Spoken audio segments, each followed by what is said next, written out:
मध्ये तुम्हा सगळ्यांचं खूप खूप स्वागत। आज मी यशस्वीसाठी बनवणार आहे दही भेंडी। हे बघा, मी छान छान भेंडी कट करून घेतली आहे आणि लसूण घेतलाय थोडासा। चला आता रेसिपीला सुरुवात करूया। ही भेंडी बनवण्यासाठी मी इथे घेतले 1 चमचा तेल। आता हे तेल गरम करून घ्यायचंय। त्यानंतर आपण याच्यामध्ये मिरचीचे तुकडे टाकणार आहे। हे बघा, त्यानंतर छोटे छोटे तुकडे केलेला लसूण हे छान परतवून घ्यायचंय ब्राऊन होईपर्यंत। त्यानंतर टाकायची थोडीशी मोहरी आणि जिरे। हे बघा, हे पण छान परतवून घ्यायचंय आता।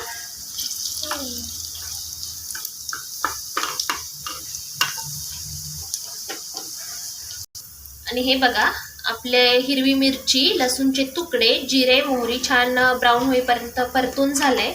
आता यामध्ये आपण घालणार आहे थोडीशी हळद।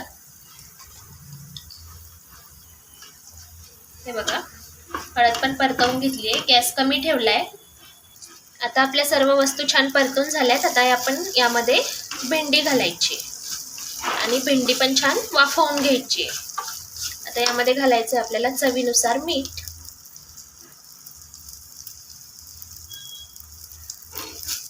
छान मिक्स करून घ्यायचंय। हे बघा, आणि आता ही भेंडी छान झाकण ठेवून 5 मिनिट वाफवून घ्यायची। हे बघा, आपली भेंडी छान 5 मिनिट मी वाफवून घेतली आहे। आणि आता यामध्ये मी घालणार आहे आपल्या रेसिपी मधील इम्पॉर्टंट इन्ग्रेडियंट, तो म्हणजे दही। आणि हे बघा, मी दही भेंडी बनवण्यासाठी एवढं दही घेतलंय। आता हे दही आपल्याला भेंडीमध्ये घालायचे।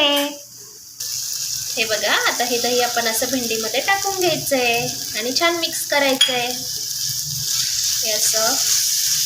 आणि आता हे दही मिक्स करून झाल्यानंतर आपल्याला आणखी 2 मिनिट कमी गॅसवरती वाफवून घ्यायची आहे। भेंडी जर अगोदर व्यवस्थित वाफवलेली असेल तर 1 मिनिटही वाफवली तरी चालेल। चला तर मग मंडळी, तुम्हाला ही रेसिपी कशी वाटली कमेंट करून नक्की सांगा। आवडल्यास एक लाईक आणि सबस्क्राईब करायला विसरू नका। फायनली आपल्या यशस्वीची आवडीची दही भेंडी तयार आहे। चला आता आपण यशस्वीचा रिव्ह्यू बघूया। बघा, आता यशस्वी टेस्ट करणार आहे। बघूया आपण कशी झाली आहे भाजी। आता यशस्वी सांगेल आपल्याला कशी झाली आहे। कशी झाली आहे ग? तुम्ही पण करून बघा आणि तुम्हाला रेसिपी कशी वाटली कमेंट करून नक्की सांगा। व्हिडिओ आवडल्यास एक लाईक करून सबस्क्राईब करायला विसरू नका आणि तुमच्या सगळ्या फ्रेंड्सला शेअर करा। बाय बाय, भेटूया पुढच्या ब्लॉगमध्ये। आता आम्ही मस्त दही भेंडीची मज्जा घेतो, छान छान टेस्ट करतो, हो की नाही पिल्लू?